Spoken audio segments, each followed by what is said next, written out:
नमस्कार, सगरमाथा टेलिभिजनको प्रस्तुति एसटिभी च्याटमा यहाँलाई स्वागत छ।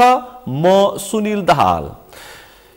निजामती कर्मचारी विधेयक संसदमा पुग्यो, तर राज्य व्यवस्था तथा सुशासन समितिमा एक किसिमको सहमति भयो, तर विधेयकमा लिपिबद्ध गर्दाखेरि अर्कै कुरा लेखियो र संसदमा अर्कै विषय पुग्यो र विधेयकमा बेइमानी भयो र विधेयकमा कृत्य भयो।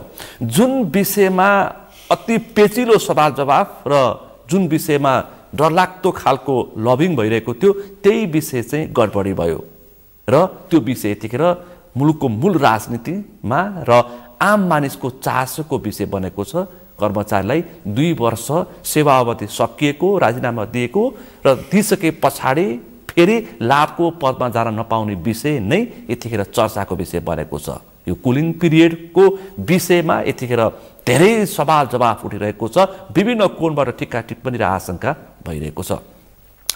यस बीचमा सरकारमा रहेको सत्तारूढ दल नेपाली कांग्रेसको केन्द्रीय समितिको बैठक बसिरहेको छ र बैठकमा विशेष गरी नेतृत्वको आलोचना भइरहेको छ भने आरोप प्रत्यारोप पनि भइरहेको छ र विशेष गरी केन्द्रीय समितिको बैठक आगामी महाधिवेशन केन्द्रित पनि देखिएको छ र कांग्रेसको आगामी महाधिवेशनमा नेतृत्वको पनि निकै चासोको विषय बनिरहेको छ। त्यो सँगै अध्यादेश मार्फत 52 जनाको संवैधानिक निकायमा भएको नियुक्ति बदर हुनुपर्छ कि पर्दैन भन्ने विषयमा यो विषय रिट नै खारेज भइसके पछाडि यतिखेर पनि यो विषय चर्चाको विषय बनेको छ। सर्वोच्चले 4.5 वर्ष पछाडि एउटा निर्णय दिएको छ। त्यो सँगै अहिले भिजिट भिसाको प्रकरण पनि र संसद अवरोध पनि रोकिएको छैन र राष्ट्रिय स्वतन्त्र पार्टीले त्यसको विरोध जनाइरहेको छ र उपनिर्वाचनको चर्चा पनि प्रारम्भ भएको छ। आज हामी यिनै समसामयिक विषयवस्तुमा केन्द्रित रहेर छलफल गर्दैछौँ। आजको यो छलफलमा मसँग सहभागी हुनुहुन्छ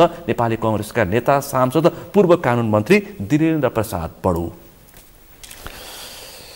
यहाँलाई स्वागत छ। धन्यवाद। आराम हुनुहुन्छ? ठिक छ। यो मुलुकमा संविधान कसले लेख्छ, यो मुलुकमा कानुन कसले बनाउँछ, जुन खालको आम मानिसमा आशंका थियो त्यसले चाहिँ त्यो आशंका चाहिँ सत्य रहेछ भन्ने पुष्टि भयो। एउटा प्रसङ्ग उठाउँछु म।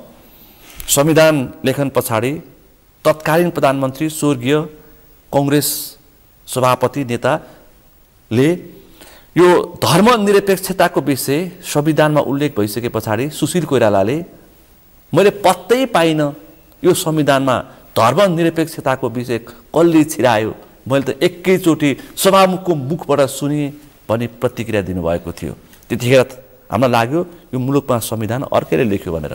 अहिले जुन कानुन बनाउने काम भयो, यो कर्मचारीसँग जोडेको निजामती विधेयकमा यो कुलिङ पिरियडको विषयमा 2 वर्ष राख्ने विषयमा तपाईले राज्य व्यवस्था तथा सुशासन समितिमा एउटा निर्णय गर्नुभयो, संसदले अर्कै पास गर्यो। यो के हो? म छलफल यहाँबाट प्रारम्भ गर्छु, त्यसपछि खास खास विषयमा प्रवेश गर्छु।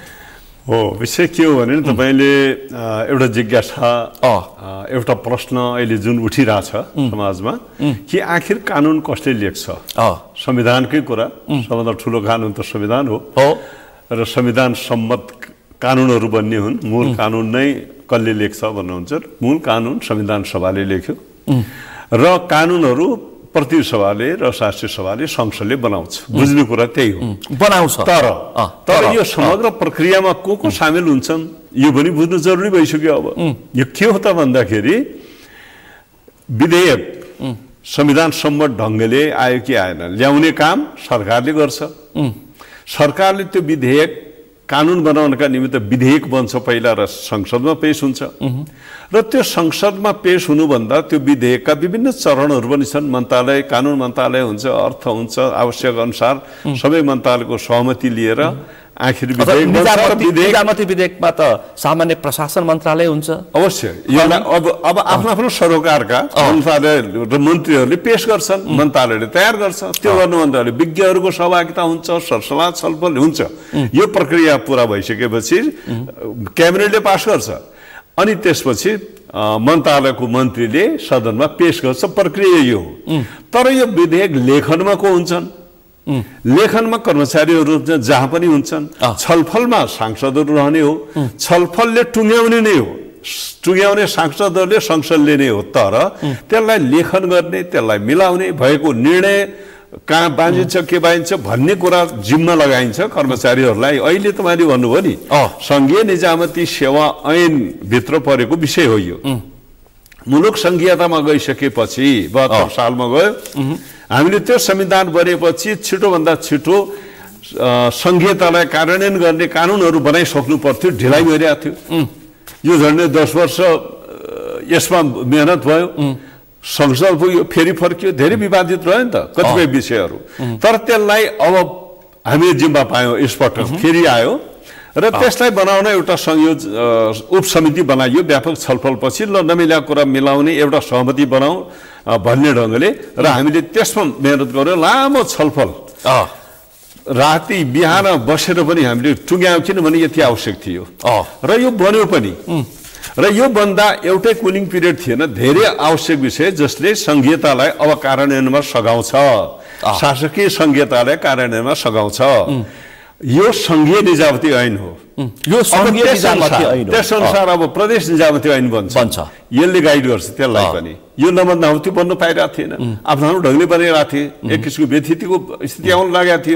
त्यसकारण कर्मचारी समायोजन हुन सकेको छैन, प्रहरी समायोजन हुन सकेको छैन, शिक्षा कानुन कार्यान्वयन स्पष्ट कानुन नभएको कारणले, त्यसकारणले हामीले यसलाई सघाउने गरी तिनै तहको अब संविधान अब कानुन कसरी बन्छ त्यसलाई स्पष्ट हुने गरी र सङ्घीय सेवा सङ्घीय निजामतीलाई कसरी चलाउने, कसरी यो परिवर्तित सन्दर्भमा जनताको शासन भयो, अब जनताप्रति सेवाग्राही प्रतिको उत्तरदायित्व कसरी स्थापित गर्ने कार्य सञ्चालनको प्रविधिबाट र नियुक्ति सरुवा बढुवा जहिले पनि अपारदर्शी ढङ्गले भइरहन्थे। सधैँ विवाद र चर्चा हुन्थ्यो। आफ्ना मान्छे राम्रो ठाउँ जाने, जसको आफ्नो भन्ने कोही छैन उसले दुर्गममा दौडिरहनु पर्ने, आखिर प्रमोसन हुँदै नै हुने, सबैको 100% कार्य सम्पादन मूल्याङ्कन दिने, यो अनर्थ थियो।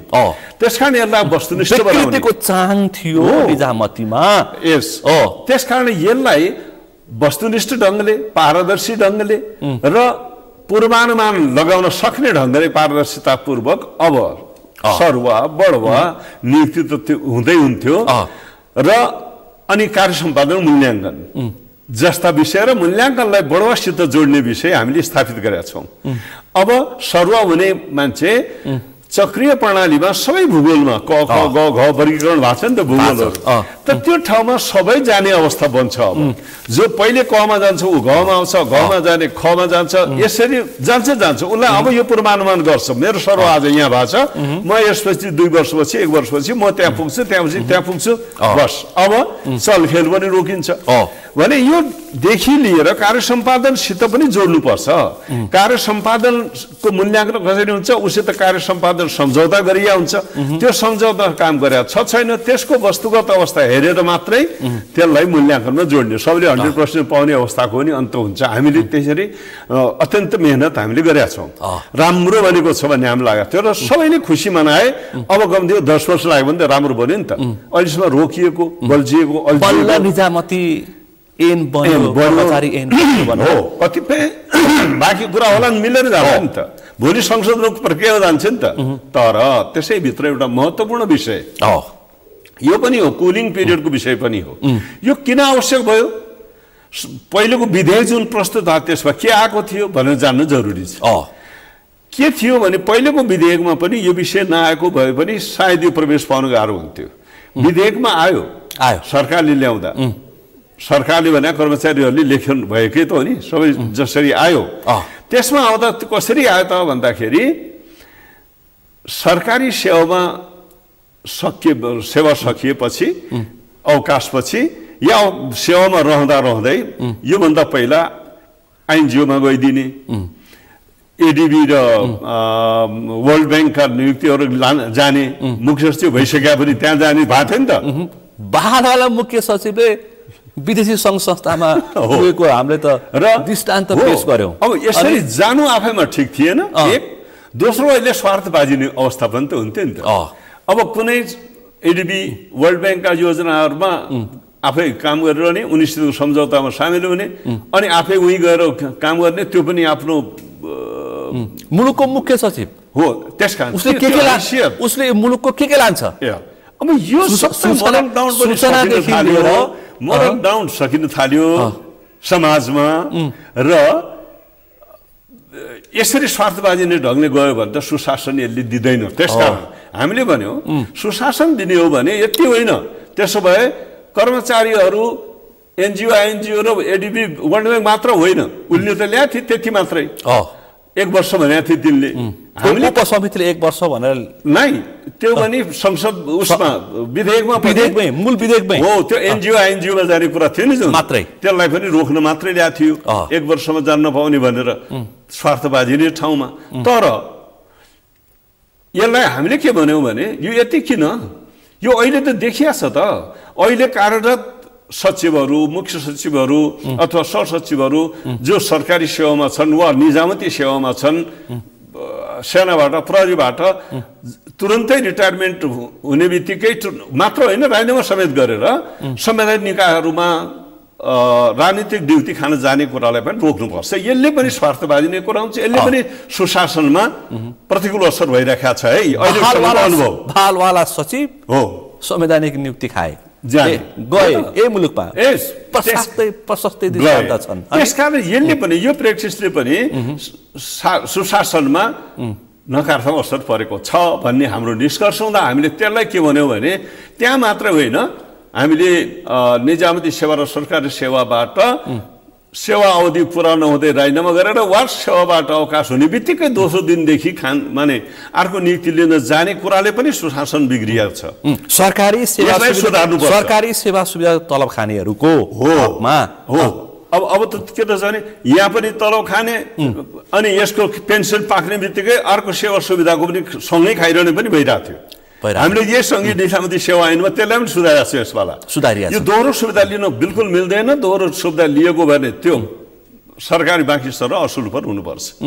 प्रष्ट कानुनमा लेख्यौँ नि त, अहिलेसम्म थिएन। प्रावधान कडै छ, प्रावधानहरू कडै छन्, त्यसकारण कम्तीमा यो पनि हामीले के भन्यौँ, अब यसलाई के भन्यो भने 2 वर्ष कम्तीमा यसलाई पनि कुलिङ पिरियड अवकाश हुने बित्तिकैबाट सुरु हुन्छ, 2 वर्ष पुगेपछि अफ हुन्छ। त्यही भएर यसलाई कुलिङ अफ पिरियड 2 वर्ष राखौँ। यसरी हामीले स्पष्ट व्यवस्था गर्यौँ, सबैले खुसी मनाए, राम्रो भयो। सुशासनको सन्दर्भमा एउटा राम्रो प्रबन्ध भयो। जुन खालको चरम निराशा छ, विशेष गरी नेपालको कर्मचारी संयन्त्रप्रति आम मानिसको बढी आक्रोश छ, त्यसलाई पनि अब समाधान गर्दै जाने कानुनी प्रबन्धले हो नि त। त्यसकारण यो सबमा गर्न हामीले सम्झ्यौँ, राम्रो खुसी मनायौँ। अब केही बाँकी भए आउने संशोधनमा होला, तर धेरै लामो अवधिको प्रतीक्षापछि एउटा काम हामीले ल्याउन सक्यौँ र सङ्घीयतालाई कार्यान्वयनमा सघाउने एउटा काम राम्रो भयो, सबैले खुसी मनायौँ। तर यही खुसीभित्र भयो के त भन्दा जसले यो त थाहा छ नि त, आखिर यो कुलिङ पिरियडको कुरा सुरु हुने बित्तिकैबाट कुलिङ पिरियड आवश्यक छैन भन्नेहरू पनि त आखिर क्रियाशील भइरहेको थिए।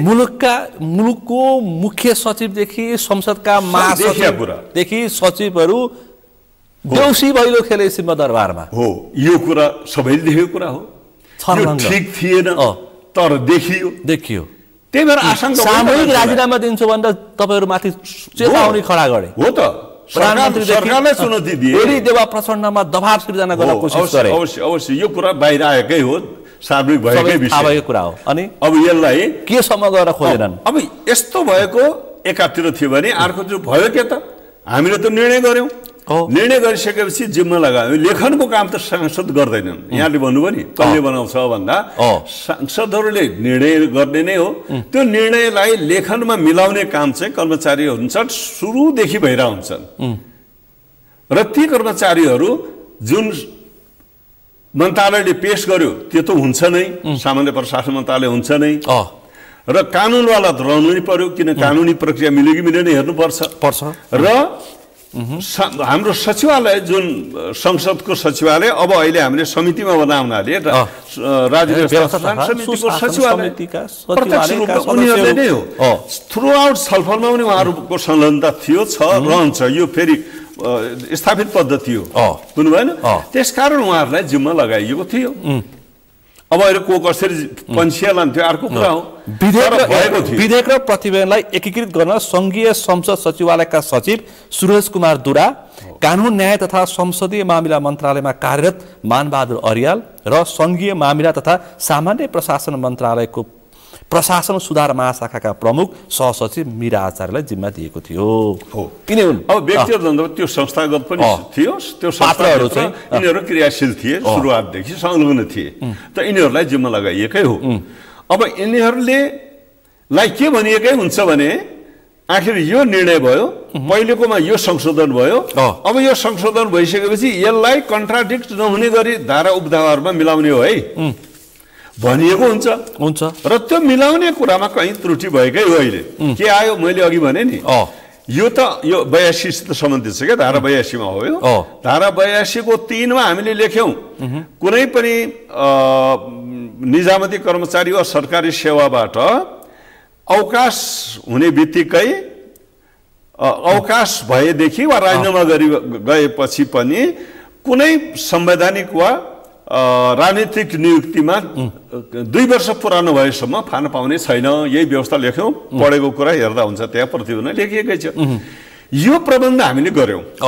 यो गर्ने बित्तिकै पहिला जुन लेखिएर आएको थियो नि एनजिओहरूमा 1 वर्ष लगाउने भन्ने, अच्छा यो लेखिसकेपछि के भयो भने त्यसमा पहिले लेखेर जुन आएको थियो नि संवैधानिक निकाय र राजनीतिक निकायमा सरकारले गर्ने निर्णय त गर्न पाउने तर एनजिओहरूमा जान नपाउने भनेर आएको थियो नि त पहिला त। अब एनजिओमा नजाने कुरा त रहने नै हो, त्यो त यथावतै रह्यो हो, तर पहिलो त्यसमा कमै छ त्यो फेरि बढी क्रान्तिकारी थपियो। अब के भनेर ल्यायो भने जुन कुरा हामीले 3 मा लेख्यौं 2 वर्षसम्म पाउनै नपाउने, कुनै हालतले जान नपाउने, त्यहाँ के लेख्यो भने त्यही 2 ठाउँमा चाहिँ जान पाउने तर एनजिओमा नपाउने भन्ने ढङ्गको जुन पुरानो प्रावधान थियो त्यसलाई जस्ताको त्यस्तै लेखेर ल्याए। अब यहाँ समस्या के हो त भन्दाखेरि यो त्यसरी आयो। अब हामीले त योभन्दा कन्ट्राडिक्सन हुने गरी बनाएको जुन प्रबन्ध छ 2 वर्षभन्दा पहिले कहीँ नेता नपाउने, त्यसलाई निष्क्रिय हुने गरी यो विषय राखिरह्यो भने त निष्क्रिय भइहाल्यो नि त 82 को 3 मा। अनि त्यसको उपदफाक्रम मिलाउने क्रममा त्यसलाई सुधार्नु पर्ने स्वाभाविक कुरा जुन थियो त्यसलाई अब यो लेखनमा ध्यान गएन। यहाँ त्रुटिवश भन्ने हामीले भन्दा उनीहरूले भन्लान् भनिराखेको सुनिएको छ अहिले। तर त्यो यत्रो त्रुटि हुन्छ भने जे कुरा हामीले सर्वसम्मत पास गर्यौं त्यसैलाई निष्क्रिय गर्ने गरी जे कुरा बढी पेचिलो ढंगले यत्रो विवादित भइरहेछ त्यो विषयमा चलाइसके पछाडी यस्तो कुरा नोट गरेर यस कुरालाई अब तिमीहरू यो हेर्नु है भनेर लगाएपछिको कुरालाई बिगार्छन् भने यहाँ त शंकाको प्रश्न उठ्छ। कहाँ उठ्छ प्रश्न, कम्प्लिट कैफियत छ हो। त्यसकारणले एकातिर यसलाई रोक्ने कोसिस भयो निकट घटनाक्रमले के देखायो भने कतै त्यो प्रभाव त पर्यो।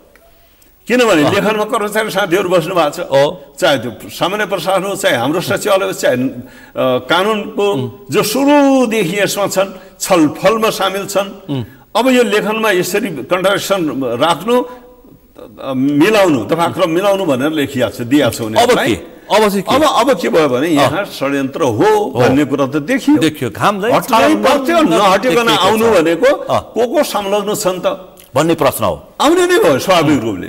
र यो के हुन सक्छ त भन्ने आशंकाहरू जन्मिने भयो। किनभने शक्तिशाली पात्रहरू को छन् भन्ने आशंका पनि छ। हुन सक्छन् भन्ने हेर्ने हो भने औपचारिक रूपमा हेर्दा 3वटा सचिवालय त हुने नै भए, हाम्रो सचिवालय प्लस कानुन र सामान्य प्रशासनका सचिवालय सचिवहरू हुने नै भए, समितिका सभापति त्यसमै साइन गर्दाखेरि त कम्तीमा हेर्नुपर्छ। स्वाभाविक हो यो प्रश्न फेरि सभापतिमाथि स्वाभाविक उठ्छ नि त।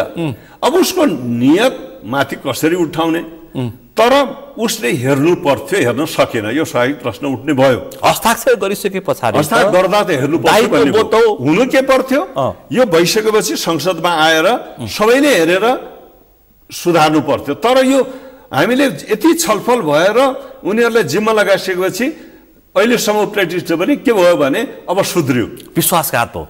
हामी त खुसी भयो राम्रो भयो भनेर, तर यहाँ यस्तो हुन्छ भन्ने विश्वास कसैले गरेन। यो विश्वासघात भयो घात गर्ने। अब यो घातमा को छन् सामेल भन्ने कुरा अब छानबिन समिति बन्नुपर्छ। हाम्रो त एउटै छ हामीले भन्छौँ छानबिन समिति बन्नुपर्छ, त्यसले यो आशंकालाई पनि भेटाउनु पर्यो नि त। आशंका भइरहेछ। रामहरि खतिवडाले नैतिकताको आधारमा समितिको सभापतिबाट विदा पनि हुनुपर्छ। अब यो कुरा उनको आफ्नो कुरा भयो। त्यो पनि त नैतिक दबाब प्रश्न त सबैले उठायो नि त, प्रश्न उठिरहेछ नि त, उठिरहेछ प्रश्न त को संलग्न हुन सक्छन् भने आशंका त उठिरहेछ नि त। आशंकाको निराकरण हामी त के भन्छौँ भने खतिवडाको त विगतदेखि वर्तमानसम्मको आशंका उठिरहेछ। अहिले कृत्य नै कृत्य चोरीसम्मको विषय उठिरहेछ। अब यो त अनि उतातिरको पाठ भयो, यो उहाँसित सम्बन्धित विषय भयो, व्यक्तिगत रूपमा अर्को विषय चाहिँ धेरै नगरौँ, अर्को विषय उहाँले विधेयकमै कृत्य भयो, शब्द कृत्य भयो। म त्यही भन्दैछु। अनि अब यो यसरी छलकपट चाहिँ भयो। यो किन भयो भन्ने प्रश्न जस माथि उठ्ला। साँच्चै भन्यो भने सांसदहरूले किन हेरेर त सबै सांसद माथि उठिरहेको नि त प्रश्न उठिरहेछ नि। स्वाभाविक होइन, हामी सबै माथि उठ्दैन। संसदमा जनताको कर खानेले पर्दै नपरेको ढ्यापढ्याप पारेर हामीलाई जवाब पास मात्रै गर्ने हो त। त्यसकारण हामी जनतासितै भनिरहेको छौँ, हामी यो गल्ती भयो हामीहरूबाट, जनता त छक परेका छन्। तर हामीले यो के भएको भने यथार्थ पनि जनतालाई दिनुपर्छ। हाम्रो जवाबदेही त जनताप्रति हो नि। त्यो दिनु भएन भने त्यसकारणले पनि बेइमानी गरेको हुन्छ जनतालाई। हो, त्यसकारण के हो त यथार्थ भनेर छानबिन नगर्ने हो भने त यो अनत्रित रह्यो नि। तर आशंका अहिले आम मान्छेले गरेको आशंका चाहिँ प्रधानमन्त्री स्वयं केपी शर्मा ओली यो कुलिङ अफ पिरियडको पक्षमा हुनुहुन्न भनेर समाचार आइरहेको थिए र उहाँले कांग्रेस पार्टी सभापति शेरबहादुर देउवालाई पनि कन्भिन्स गर्न पटक पटक प्रयास गरेको, मुख्य सचिव त नेतृत्व गरेर हिँडेको यसको विपक्षमा, संसदका महासचिवले त मुख छोपेर हिँडेका, मुख छोपी हिँडेका, दौडधुप गरेका, चेतावनी दिएका। राम्ररी खतिवडा आर्थिक प्रब्लममा परेका र उनलाई कुनै आश्वासन, अब किनकि 1 वर्ष पछाडि मन्त्री हेरफेर हुँदैछ, मन्त्री बनाउने भनेर आश्वासनमा परेका र यी मन्त्रालयका कर्मचारीलाई पनि आश्वासन दिएको भनेर व्यापक आशंका छ। आशंका गर्ने आधारहरू अनि यतिसम्म कि सभामुखले अझ म जोड्छु, सभामुखले यो विषय सार्वजनिक भइसकेपछि अब राष्ट्रिय सभाले टुङ्ग्याउला नि भनेर दिएको हल्का जवाफप्रति पनि आशंका छ। आशंका त यो सबै घटनाक्रम हेर्दाखेरि स्वाभाविक रूपले उठ्ने नै भयो। तर यसलाई यथार्थमै जाउँ। अब यथार्थमै जाउँ भन्ने हाम्रो प्रयास हो र दुईटा काम गर्नुपर्छ भन्छौँ अहिले। ल भन्नुहोस् त। एउटा कुरा के हो भने यो छलछाम कसरी भयो, यो गलत यत्रो त्रुटि जुन सर्वसम्मत निर्णय भएको छ त्यसलाई निष्क्रिय गर्नु भने त ब्लन्डर हो नि। फौजदारी अपराधको मुद्दा लाग्न सक्छ भनिसके। त्यसकारण वरिष्ठ संविधानविदहरूले, भीमार्जुन आचार्यले, विपिन अधिकारीहरूले, अनि यो कसले गरेर एउटा कुरा हो, प्रत्यक्ष गर्नेहरूमाथि उठ्ने नै भयो। कसरी यो प्रभावित भएको हुन सक्छ भन्ने घटनाक्रमले यो जहाँ दौडधुप भयो तिनीहरूमाथि स्वाभाविक रूपले शङ्का उठ्न सक्ने भयो। अनुसन्धान शङ्का मात्रै हो नि त, अहिलेसम्म शङ्का निवारण गर्नु पर्यो। शङ्का मात्रै थियो, ठिक थिएन भन्ने पो हो कि हो रहेछ भन्ने पो हो कि, त उसले देखाउला नि आखिर। त्यसकारण पहिलो कुरा त हामीले अब उच्च स्तरीय भनिराखेका छौँ, संसदबाट बन्नु पर्यो, संसदीय छानबिन समिति बन्नु पर्यो कुरा हामीले भनिरहेको छौँ। यो बन्नै पर्छ, यसो निराकरण हुनुपर्छ। तर गल्ती भइसक्यो, यसलाई सच्याउनु पनि पर्यो नि त। सच्याउने विधिमा जाने भनेर हामीले सभामुखलाई आग्रह गऱ्यौँ। हामी त्यही दोस्रो दिन हामीले गएर सभामुखलाई आग्रह गऱ्यौँ कि यो त्रुटि त भयो नै, तर अब जसबाट भयो, हुन त संसदबाट पास भएर सांसदहरूले पास गरेर पठाएको हो। तर हामीले हुनसक्छ हामीले पनि विश्वासमा बस्यौँ र हेर्न सकेनौँ र क्रिटिकल त्यो लेखन को ठाउँबाट भएको छ गल्ती त भएको छ। त्यस कारणले यसलाई सच्याउने प्रशासन मन्त्री समेत भन्दै हुनुहुन्छ कि मलाई त पत्र पढ्नै पनि दिएन, विधेयकको पत्र पढ्न समय दिएन। अब यो किन भनिरहनु भएको छ, यो पनि छानबिन भित्रले क्लियर होला। राम्ररी खतिवडा दिएको छ भन्छन्। हो, यो पनि क्लियर होला। एउटा छलफलमा तपाईँ पनि पुगेको भनेर भनिरहेछन्। हो त, छलफलमा त हामी सामेलै थियौँ हैन, सामान्य प्रशासनमै थिए, के अरे सामान्य समितिमै हो त हामी। अनि सामान्य प्रशासन मन्त्रीसँगको छलफलमा राम्ररी खतिवडाले हामी सब दिलेन्द्र दाइ पनि पुग्नु भएको थियो, सँगै हुनुहुन्थ्यो। किन नहुनु, हामी त के भनेका छन्, अन्तिम समयसम्म पनि हामीले हेर्यौँ। के हेर्यौँ भने यो मात्रै हेरेनौँ हामीले त मैले अघि भने नि कतिका विषयहरू हामीले निर्णय गर्यौँ सरुवा बढुवा के अरे 60 वर्षको उमेर चक्रीय प्रणाली विशिष्टदेखि लिएर कर्मचारीहरूको बढुवामा उसको योग्यताको गणनाको कुरा अहिलेसम्म बिग्रिरहेको रहेछ होइन अनि प्राविधिक र नन प्राविधिकको छुट्टा छुट्टै हामीले व्यवस्था गरेका थियौँ यो भयो भएन भन्नेहरू हामीलाई चेपे हुन्थे ए भाइ भाष त भन्थ्यौँ तर हामी नै वास्तवमा थियौँ कि भने यो लेखनमा बिग्रेला है भन्यो अन्य इस्युमा हामी ज्यादा ध्यान दियौँ क्या यहाँ हामी त बसेकै हो बेला बेला मिटिङमा त र त्यो भएको छ भन्ने एक्सपिरियन्स हामीले खोजिरहेका थियौँ तर के हो भने यो त खुसी मात्रै मनायो यहाँ पनि गडबड हुन्छ भन्ने यो त हेरौँ भन्दाखेरि यो त भइ नै हाल्यो कस्तो आँट गर्न सकेको हो यो त भइ नै हाल्यो यसलाई यसको समस्यै भएन भन्ने ढङ्गले बुझियो क्या यो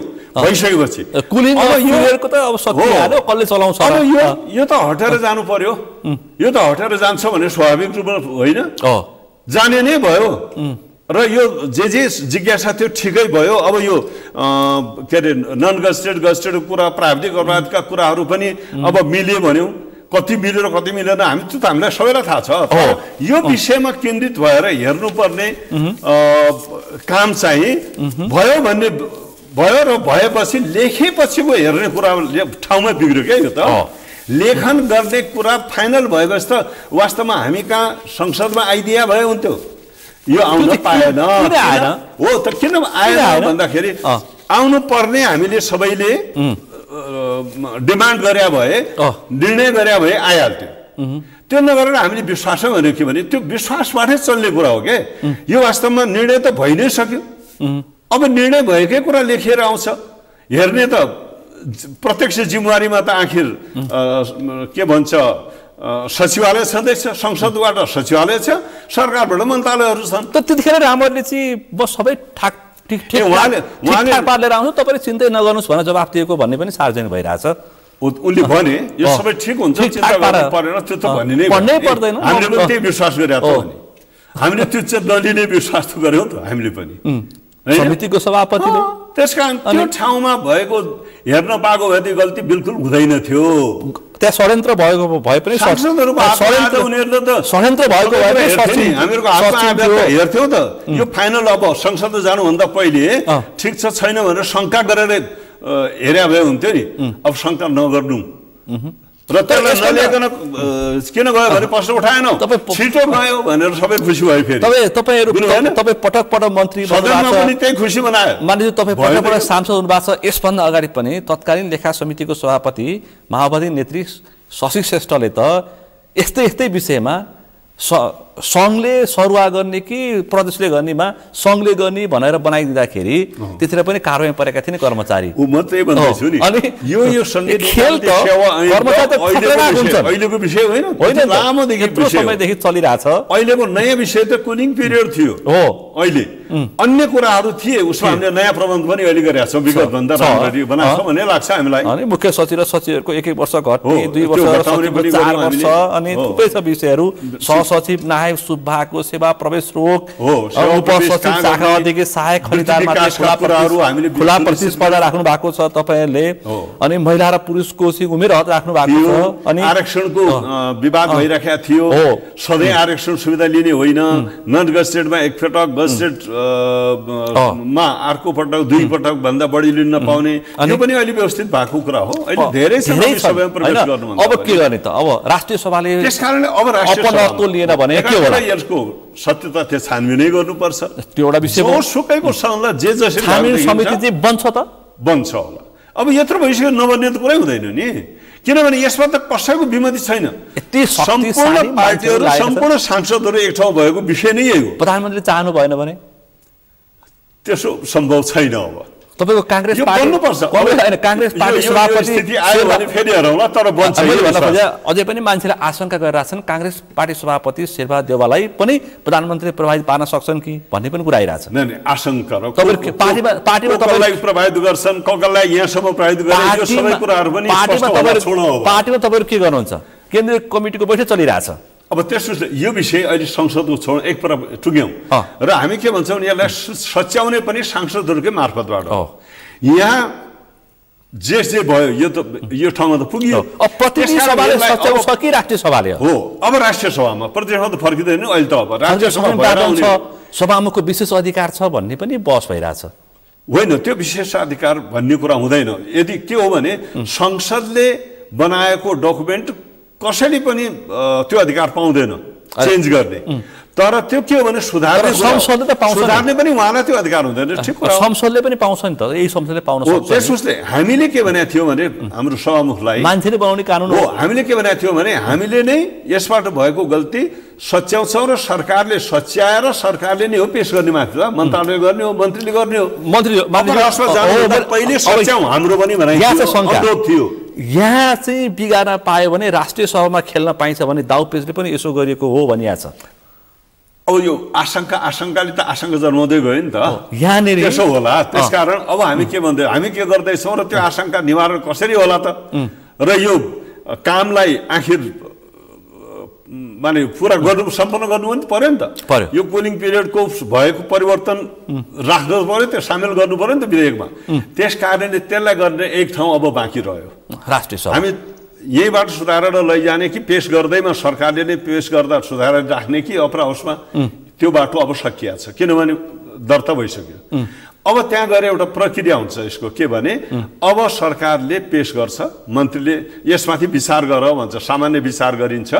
सामान्य सैद्धान्तिक विचार छलफल हुँदाखेरि अनि त्यो टुङ्गिन्छ र 72 घण्टाको टाइम अब यसमाथि संशोधनको दिइया हुन्छ। र त्यति बेला हामी सबैका प्रतिनिधित्व छन्, त्यहाँ सबै पार्टीका प्रतिनिधि सांसदहरू त हुन्, यसमा सबैको सहमति बन्छ, यसमा विवाद आउँदैन, सुधार्नेमा त विवाद आउँदैन भन्ने हामीलाई लाग्छ। र अब यो संशोधन राखिसकेपछि त्यहाँबाट पास भएर आउँछ, फेरि आउने यही हो, त्यसलाई हेरेर फाइनल गर्छ। अचम्म चाहिँ मुलुकको पटक पटक प्रधानमन्त्री भइसक्या पुष्पकमल दाहाल प्रचण्ड पनि यही समिति होइन हो? अवश्य। तपाईँ पूर्व कानुन मन्त्री पनि यही समितिमा, अवश्य। 2-3 जना कानुन सबै शीर्ष नेताहरू महामन्त्रीहरू महामन्त्री 2 होइन हो, र हामीहरूको व्हिपहरू पनि यसमा छन्।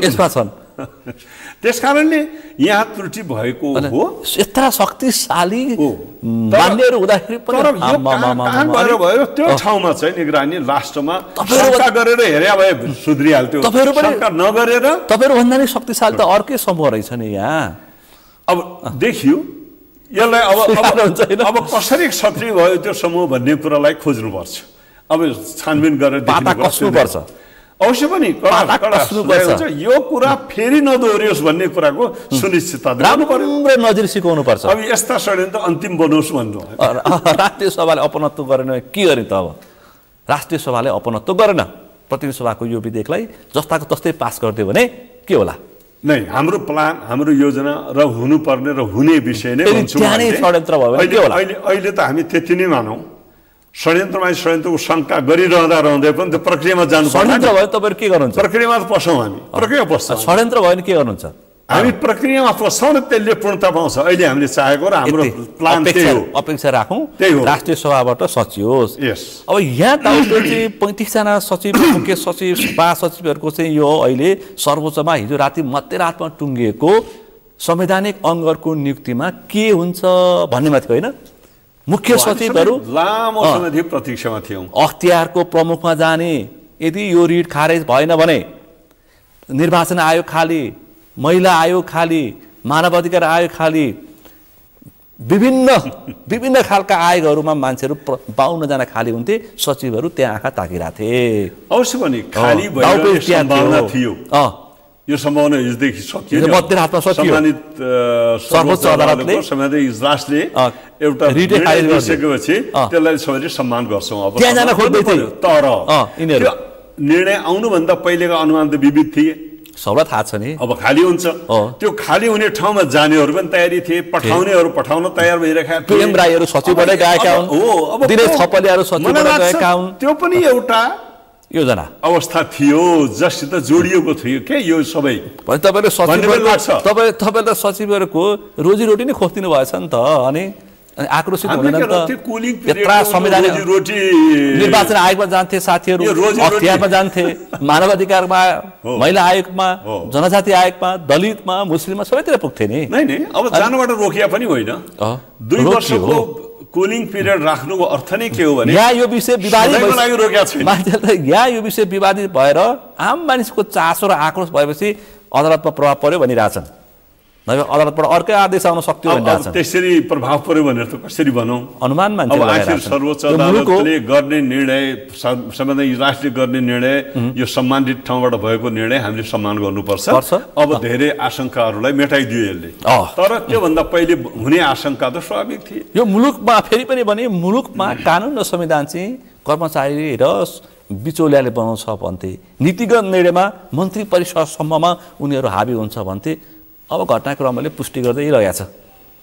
घटनाक्रमले त्यो देखाइराखेको छ। तर त्यसलाई मेटाउनुपर्छ। त्यसलाई मेटाउने कानुन बनाउनु मान्छे पनि हुनुहुन्छ। त्यसमा इमानदारी चाहिन्छ। यो मुलुकमा सबभन्दा पहिले यो संसदमा जिम्मेवारी लिएर बसेका छन् त्यो भित्रको इमानदारी पहिलो आवश्यकता हुँदो रहेछ। यो मुलुकमा अनि यो संसदमा यो सरकारमा तपाईँहरू पनि हुनुहुन्छ नि?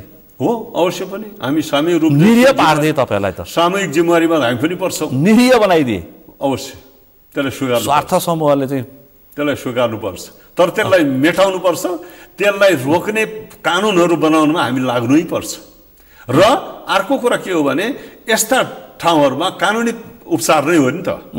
त्यसकारण कानुनी उपचार कानुन सबभन्दा ठुलो हो भन्ने कुरा बुझ्न सकेनौँ भने कानुनी राज्य र लोकतन्त्र चल्दैन। लोकतन्त्र मैले जे चाहे त्यही गरे हुन्छ, कसले के गर्छ भन्नेमा गइयो भने समाप्त हुन्छ। त्यो नै हो ठुलो चुनौती यो लोकतन्त्रमा। केन्द्रीय समितिको बैठक कुरा के हो भने कानुन हो सबभन्दा ठुलो। कानुनलाई सम्मान गर्न सुरु गर्यो भने गल्ती रोकिँदै जान्छ र कानुन उल्लङ्घन गर्नेलाई कारबाही कडाइका साथ गर्ने राम्रो गर्नेहरूलाई उत्साहित हुन्छ क्या। त्यसरी आम मान्छेको अपेक्षा त्यही नै हो। यो मुलुकमा यति धेरै निराशा आक्रोश र मुलुकमा युवाले मुलुक छोड्नु कारण चाहिँ यिनै सरकारी अड्डा, यिनै सरकारी कर्मचारी र यिनै नेताहरूको कारण भनेर मान्छेले आक्रोश पोख्छन् सडकमा। अनि हामी जसले हामीलाई जनताले पठायो अहिले सामाजिक सञ्जाल हेर्नुहोस् त। हो, चोर नेता चोर कर्मचारी भन्छ सुन्नुपर्ने अवस्था छ। लेखेका कानुन हेर त भने भनिरहेछन्। सुन्नुपर्ने भएको छ। अनि तर हो के त भन्दाखेरि त्यो जनताको त्यो प्रतिक्रियाको डर मान्ने, यो भयो भने के होला भन्ने चिन्ता गर्ने जिम्मेवार साथीहरू जिम्मेवारीमा बस्दा यो भइदियो भने सुधार हुन्थ्यो नि त। भएन। हामी सबैलाई दोष होला। व्यवहारमा हुँदा जिम्मेवारी हुँदा कसले के गरे नै हेर्नु हो नि।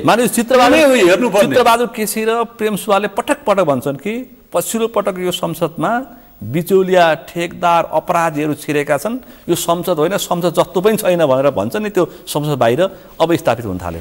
हो, भन्छन्। भनिरहनु पर्छ। जनताले पनि औँला ठड्याइरहनुपर्छ। हामी जनताको प्रतिनिधि भएर जिम्मेवारीमा रहने, कार्यकारी जिम्मेवारीमा या संसदीय जिम्मेवारीमा रहनेकाहरूप्रति औँला ठड्याइरह्यो भने सुधार हुन्छ। र त्यो चिन्ता हामीप्रति औँला ठड्याएको छ। हामीले गर्ने काम बिग्रियो भने हामीले जवाब दिनुपर्छ भन्ने कुरा बुझिदियो भने त सुरुवात भइगयो त। अपेक्षा राख जे गरे नि हुन्छ भन्ने कारणले र त्यसपछि नि दण्ड नहुने कारणले बिग्रिने हो नि। अब केन्द्रीय समितिको बैठक पनि पेचिलो बनिरहेछ। कांग्रेस केन्द्रीय समिति नभनौँ, यो छलफल भइरहेछ, यो ठिक भइरहेछ। छलफल भएर नै एउटा डिस्कसनमा पुगेला, एउटा निर्णयमा पुगेला, अनि त्यो निर्णय सबैले लागू होला।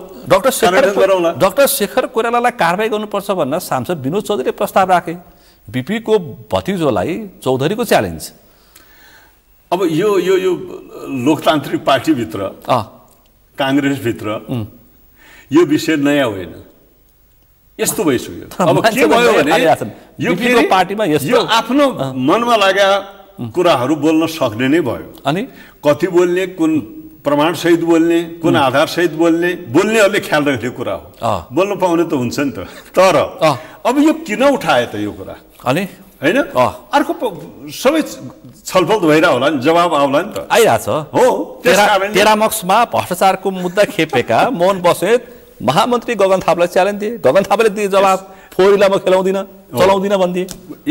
त्यसकारणले यो सबै कुरा देखिन्छ। यही हो पारदर्शिता, यही हो लोकतन्त्रको एउटा सुन्दरता।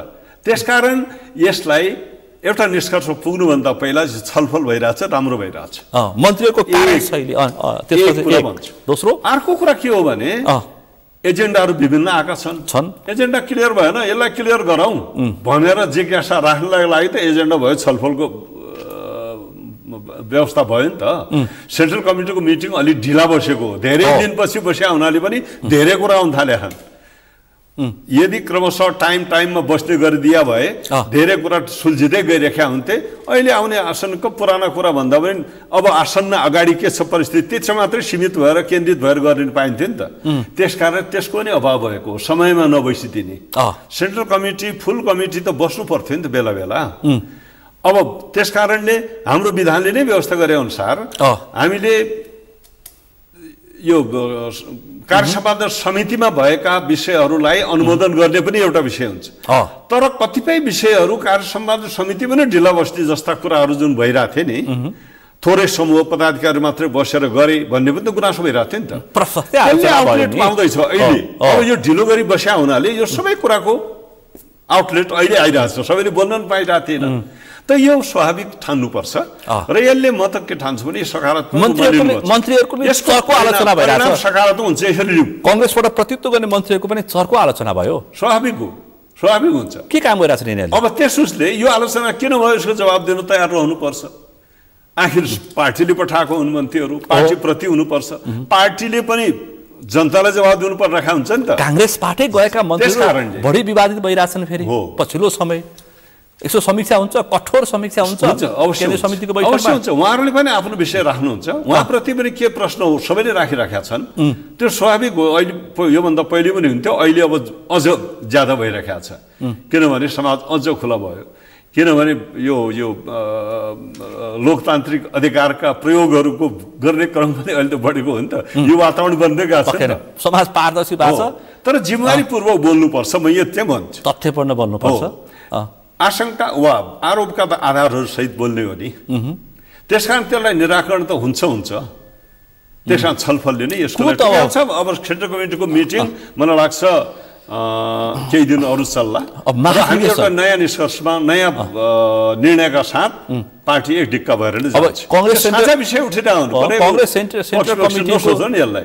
सेन्ट्रल कमिटीले दुईटा विषय, महाधिवेशन 83 भित्र 84 मा एकल प्रतिस्पर्धा, विशेष गरी त्यसभित्र विभिन्न खुद्रा खुद्री कुरा नै उठिरहेछ। 83 भित्र हुन्छ महाधिवेशन र पार्टी सभापति को हुन्छ? अब यसो को होला तपाईको? डाक्टर शेखर कोइराला। महाधिवेशन कहिले हुन्छ भन्ने कुरा हाम्रो विधान त हेर्ने हो भने 83 मा हुन्छ। अब अहिले हुनुपर्छ 82 मै हो, 4 वर्षको मात्र हो अवधि।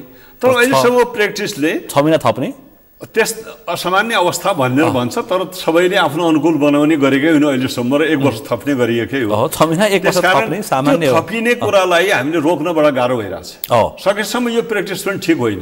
कुन असामान्य अवस्था हो र नगरी नहुने भइसकेको छन्। किनभने के छ र कांग्रेसलाई के समस्या परेको छ? यो सकिया छ। अर्कोतिर चुनाव आउँदैछ, 84 मा त चुनावमा जानुपर्छ। त्योभन्दा पहिले गरिसक्नुपर्छ भन्ने कुरा पार्टीकै हितको कुरा हो क्या यो। तर अब हुन्छ पार्टीको हित अझ के गरी सुनिश्चित गर्ने र कहिले गर्ने अवस्था के हो, यो सबै विश्लेषण सहित हाम्रो अहिले एजेन्डा आउनु पर्थ्यो पदाधिकारीहरूबाट। त्यो स्पष्ट खाका नआएका कारणले पनि यो प्रश्न उठिरहेछ। त्यसकारण यो आओस् र यसको पनि छलफल गरेर एउटा निर्कलमा पुगौँ र कार्यकर्ताहरू, शुभेच्छुकहरू, सामान्य पब्लिकले पनि त आखिर यो के भन्छ हाम्रो 15औं महाधिवेशन कहिले होला भन्ने चिन्तामा छन् नि। यस्ता हामी यसरी गर्छौँ है भन्ने एउटा आश्वस्त गर्ने गरी एउटा निर्णयमा पुग्नुपर्छ भन्नु त स्वाभाविक कुरा हो। तर एक थरी मान्छे 84 पछि गर्दाखेरि 83 मा गर्यो भने मन विभाजन हुन्छ, त्यो 84 को निर्वाचनमा असर पर्न सक्छ। त्यसकारण मन विभाजन नगरिकन हैन 84 मा एक ढिक्का वामपन्थीहरूसँग प्रतिस्पर्धा गरेर हैन 84 पछाडि बरु विभाजन होस्, घाउ त पछि मेटिहाल्छ भन्ने तर्क गर्नेहरू पनि छन् नि फेरि। होइन, कुरा के हो भने नि हामी कहिले गर्छौँ र किन, यो पर्याप्त छलफल गर्नुपर्ने विषय हो। अहिले यो फोरम ओपन चलिरहेको छ र त्यो ठाउँमा छलफलमा सबै सहभागी हुन्छन् र यो आशंकाहरू अब यो सबै कुरा मेटिनुपर्छ।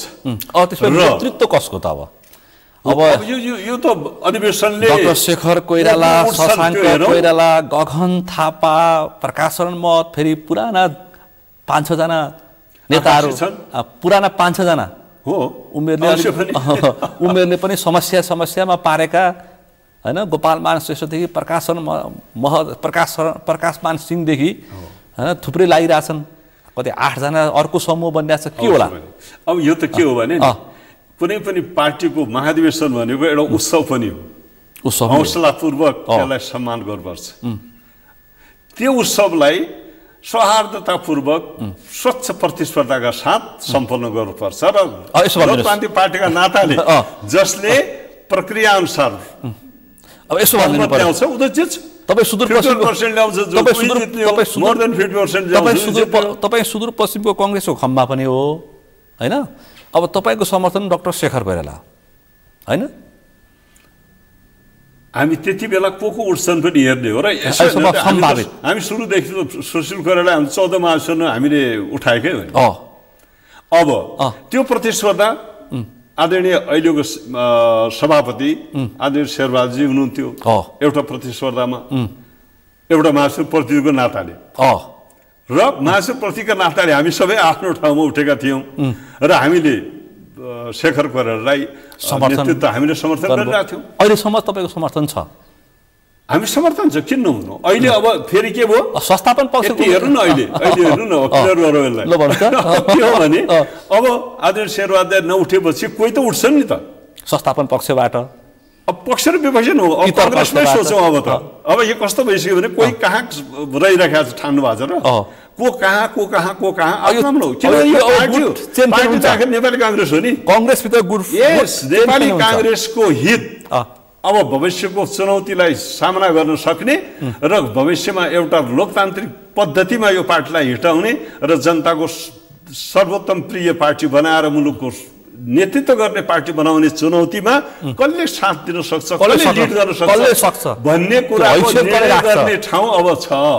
त्यसकारण पात्रहरू नयाँ पनि आउन सक्छ। पुराना अब उहाँले त भनिसक्नु भएको छ, के अरे हाम्रो डाक्टर साहबले भनिरहनु भएको छ म त प्रतिस्पर्धी हो। तर अरूले औपचारिक रूपमा यसरी बोलिराखेका अहिलेले ठ्याक्कै देखिया छैन। अनुमानै मात्र पनि बोलेका छन् हैन, कति उठ्छ। प्रकाशमान सिंहले पनि बोलेका छन्, उनीहरू पनि उठिसकेका हुन् नि त, जो पहिले उठिसकेका हुन् उनीहरूले त बोलिराखेका छन्। संस्थापन सबै उठिहाल्छन् भन्ने पनि छोड्नु न। संस्थापन पक्ष पार्टी सभापतिको पात्र चाहिँ को हुन्छ? शेरबहादुर देउवाको। अब त्यसरी अनुमान स्याट्टै भन्न नसकिने अवस्था हो अहिले वास्तव भन्ने हो, किनभने उहाँ त अब एउटा सबैको गार्जियन भएर नै अब म त राजनीतिबाट विरुद्ध हुँदैछु भनेर बोलिसक्नुभयो र उहाँले यो पनि बोलिसक्नुभयो कि म पार्टीलाई एक ढिक्का बनाउने भूमिका मेरो हुन्छ पनि बोलिसक्नु भएको छ। त्यसकारण उहाँले तर म भन्नु भएको छैन भन्ने अवस्था त छैन। त्यसकारण अनुमान मात्र लगाउँछ र कति उम्मेदवार हुन्छन् भनेर अनुमान लगाउने एउटा कुरा होला, तर कसलाई सघाउँछ र कार्यकर्ताले के निर्णय गर्छन् भन्ने कुरा हेरौँ न। तपाईँ पनि पदाधिकारीमा प्रतिस्पर्धा गर्ने बेला भएन? यो सल्लाहले हुन्छ। आकांक्षा के छ तपाईँको? आकांक्षा जसको नि हुन्छ छैन, तर यो आकांक्षा हुने बित्तिकै सबै कुरा अपेक्षा राख्न पाइन्छ नि त। अपेक्षा सबै पुरानो नेताले पनि, तर हामी यो भनेको एउटा टिम स्पिरिटले गर्ने हो, राजनीतिमा त्यो त रहन्छ नि, हुन्छ नि। त्यसकारण किन लुकाउँछ र यसलाई हामी समयमा हेरिन्छ नि सबै कुरा। तर अब यो सबै निर्णय त आखिर पार्टीका सामनेको चुनौती, पार्टीका सामनेको यो सबै ध्यान उपयुक्त पात्रमा पर्छ क्या यसलाई भोट सबै। तर मानेजु निर्णय हुने हो। तर मानेजु महाधिवेशनसम्म पुग्दा र मिसन 84सम्म पुग्दाखेरि कांग्रेसका धेरै खम्बाले कोही केमा सर्लक ढलिरहेछन्। बालकृष्ण खाँड, मोहन बस्नेत, उस्तै परेर रामहरि खतिवडा, रमेश लेखक, भिजिट भिसा प्रकरणमा उहाँ पनि अहिले मजासँग जनताबाट डाम्बिनु भएको छ। अब यसो हामीले नै बनाएको अख्तियार दुरुपयोग अनुसन्धान आयोगको कानुन पनि हो नि, र हामीले सुशासन कुरा पनि गरिरहेछौँ नि। त्यसकारण त्यो कानुन सम्मत ढङ्गले कोही माथि छानबिन हुन्छ र आरोपित हुन्छ भने उसको जिम्मेवारी लिनुपर्ने पर्छ। तर आरोप लाग्ने बित्तिकै सबै कुरा निर्णय भइसकेका हुँदैन। त्यसकारणले त्यो दण्डित हुनुपर्छ जोसुकै होस्। र अहिले केही हदसम्म जुन अख्तियारले काम गरिरहेको छ त्यसले एउटा कुरा चाहिँ भइरहेको छ कि अहिले जोसुकै पनि जुनसुकै तहको पनि कारबाही पर्दो रहेछ भन्ने कुरा त भइरहेको छ। माधव कुमार नेपालदेखि मोहन बस्नेतसम्म र त्यसलाई निष्पक्ष ढङ्गले वस्तुपरक ढङ्गले यसको निर्णय हुन्छ भने यो स्वागतयोग्य कुरा हो। एक थरी त प्रतिशोध त भनेका छन्, तर अब हुन्छ तर जनता मान्न तयार छैन। बिना आधार समातियो, पूर्वाग्रह राखियो अथवा प्रतिशोध साधियो, यो विषय आइराखेको छ। यसलाई गलत साबित गरिदिनुपर्छ यो निर्णयकर्ता संस्थाहरूले, त्यो विशेष अदालत वा सर्वोच्च आरोप लगाउने आधार सहित लगाउनु पर्छ अख्तियारले पनि। यसमा इमान्दारी साथ हेर्नुहोस्, यति मात्रै इमान्दारी साथ गर्ने हो र वस्तुपरक ठिक ढङ्गले प्रमाण सहित निर्णय गर्ने हो भने यसलाई स्वागत गर्नुपर्छ पब्लिकले सबैले। आफूलाई लाग्दाखेरि प्रतिशोध हो, अरू लाग्दाखेरि चाहिँ हो, त्यो दृष्टिकोणको नेताहरूको मानसिकता कमजोरी हो। त्यसकारणले त्यसो हो भने त्यसमा पनि त तथ्यसहित भन्नु पर्यो नि त। तर यसको निर्णय काहीँ त हुनै पर्यो नि त। त्यो निर्णय गर्ने ठाउँबाट अन्याय हुने गरी निराधार ढङ्गले गरिँदैन भन्ने विश्वास हामी गर्छौँ नि त। अपेक्षा राखौँ, अपेक्षा कानुनमा विश्वास गर्ने सबैले त्यसमा राख्नुपर्छ। कानुन होइन कि अब व्यवस्थापिका, कार्यपालिका, न्यायपालिका तिनैतिर बाहिरबाट चल्छ भन्छन् मान्छे चाहिँ।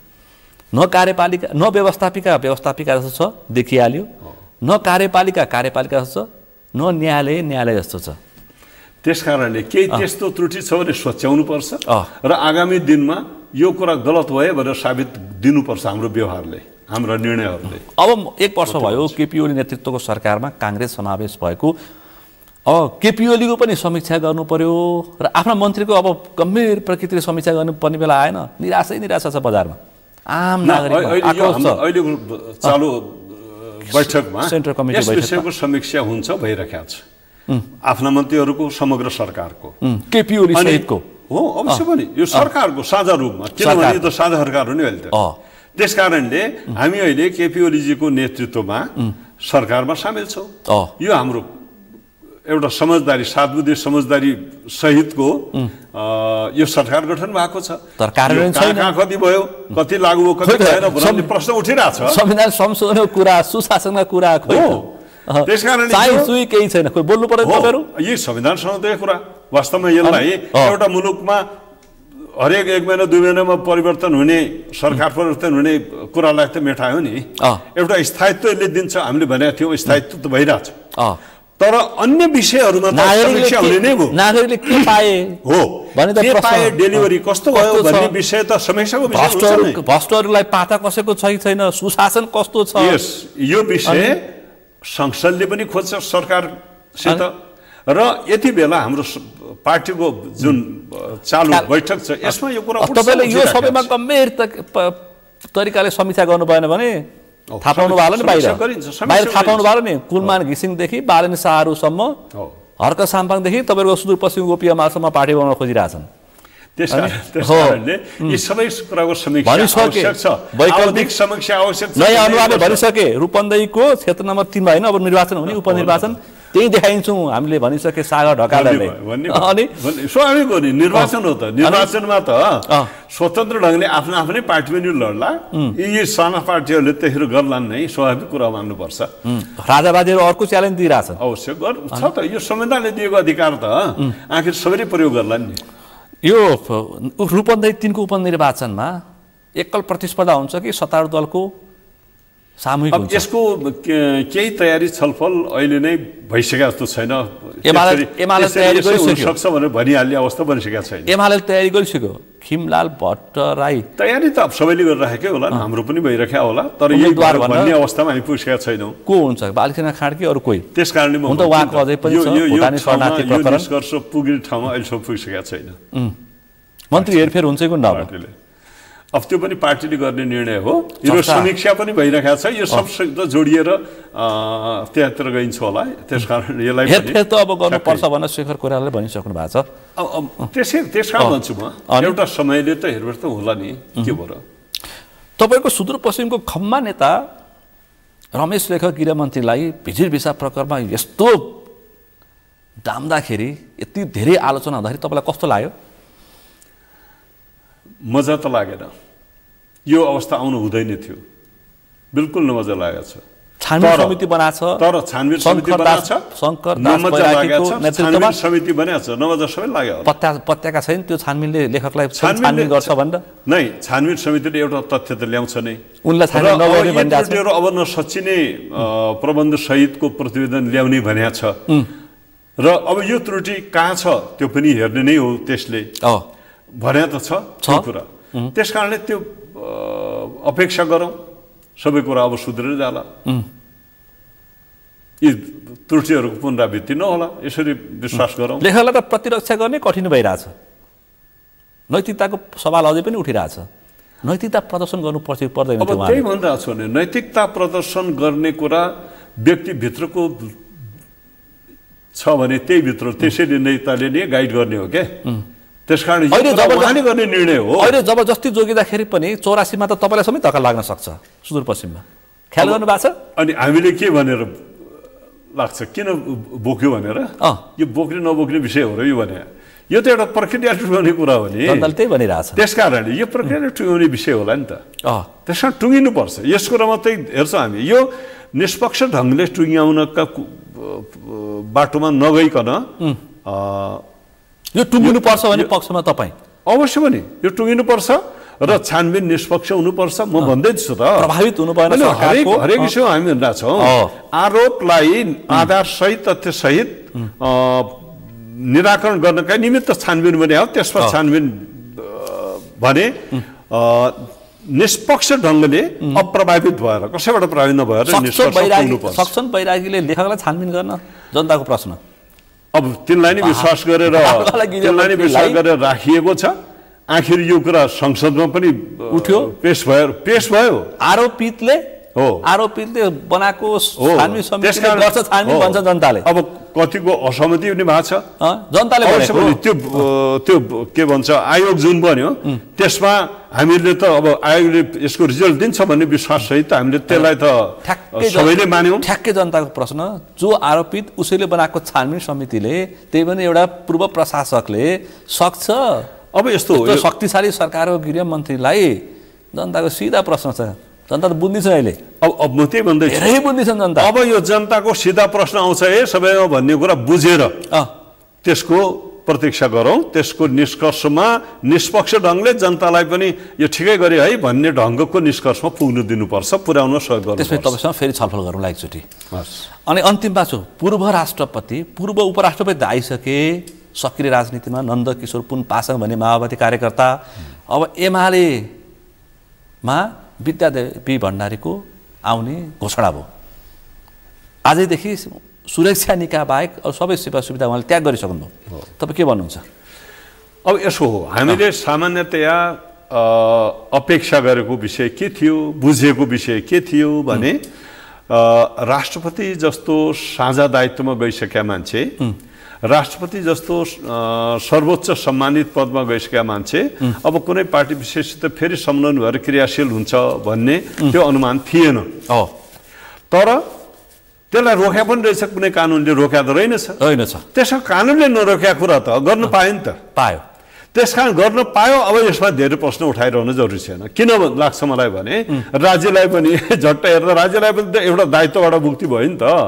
नत्र त उहाँहरूको सेवा सुविधादेखि लिएर घर घरबाट सबैको प्रबन्ध जुन राज्यलाई दायित्व पठाए त्यसबाट उन्मुक्ति हुन्छ र एउटा जिम्मेवारी निष्पक्ष ढङ्गले निर्वाह गर्ने ठाउँ पनि थियो, पुगिनुभयो। अब उहाँको चाहना कानुनले नरोकेपछि चाहना जाग्यो, जाने ठाउँ पाए, उनलाई त्यो अधिकार कानुनले नरोक्या हुनाले उहाँले जान पाउनुहुन्छ। उपराष्ट्रपति पनि जानु, राष्ट्रपति जानुभयो। अब यस्तै सबैलाई आउन ठाउँ भयो, सबैका निमित्त राज्यले दायित्व लिइरहने भोलि दायित्वबाट भयो। यसरी पनि बुझ्नु डाक्टर रामवर यादवले चाह्यो भने उनी पनि कङ्ग्रेसमा फर्किन सक्ने भए, चाह्यो भने जान पाउने भइगयो। अब सबैलाई खुल्छ यो बाटो त। तर अन्तिममा छु, नेताहरू तर हो के भने नेताहरू अति बाठा रहेछन्, कानुन बनाइन्छन्। हो, अब यो कानुन पनि यदि बनाउनु पर्ने हो कानुन बनाएर रोक्नु पर्ला नि त। रोक्नु पर्ने आवश्यक हो भने कसले बनाउने? अब तर के भने राष्ट्रपति भएका मानिसहरू अन्य पेसा गरेर पनि बस्छन् है, सम्मानित ढङ्गले बस्छन्। कलेजमा पढाउन पाइन्छ, इन्टरेक्सनमा जान सकिन्छ, राज्यलाई हरेक किसिमले योगदान दिन सकिन्छ भन्ने पनि त आफ्नो ठाउँमा छ नि त। त्यसकारणले यसलाई कानुनले नरोक्या कारणले अब यसलाई उहाँलाई कानुनी च्यालेन्ज त दिन सकिएन नि त। पक्कै पनि हेरौँ त्यसको के हुन्छ। अब यसको निमित्त अब आवश्यक पर्यो भने कानुन बनाउनु पर्ला। आखिर त्यो कानुनले नै हो नि आखिर मुलुक चल्ने। ओली देवा प्रसन्न रहेसम्म बनाउँदैन, तिनीहरूलाई फेरि त्यस्तै परेर उनीहरू ओलीलाई फेरि राष्ट्रपति बन्नु छ। अब सधैँ ओली बनाउँदैन, सबै ओली सधैँ बाँचुन्जेल छोड्दैन, हामी रहिरहन्छौँ र बाँचुन्जेल छोड्दैन। त्यसका ऊ बाँचुन्जेलको छोड्दैन, तर अर्को पनि आउँछ नि त ठाउँमा। तिनले पनि सोच्ने विषय हो नि त यो। मुलुकको निमित्त बनाउने कानुन त बनाउनेहरू त आइरहन्छ नि, आउँछन् नि। अपेक्षा गरौँ, जनताको जनजवाब चर्को छ। ठ्याक्कै समय सक्यो। समय र संवादलाई आभार व्यक्त गर्न चाहन्छु। धन्यवाद धन्यवाद। आज हामीले विशेष गरी अहिले उठेका चर्चित घटनाक्रममा केन्द्रित रहेर छलफल गऱ्यौँ। आजको यो छलफलमा मसँग सहभागी हुनुहुन्थ्यो नेपाली कङ्ग्रेसका नेता सांसद पूर्व कानुन मन्त्री दिलेन्द्र प्रसाद बडु। आजको विषय प्रसङ्ग यति नै। भोलि अर्को विषय प्रसङ्गका साथ एसटिभी च्याटोनी बाचा गर्दै म सुनिल दाहाल पनि बिदा चाहन्छु। सगरमाथा टेलिभिजन हेर्दै गर्नुहोला। नमस्कार।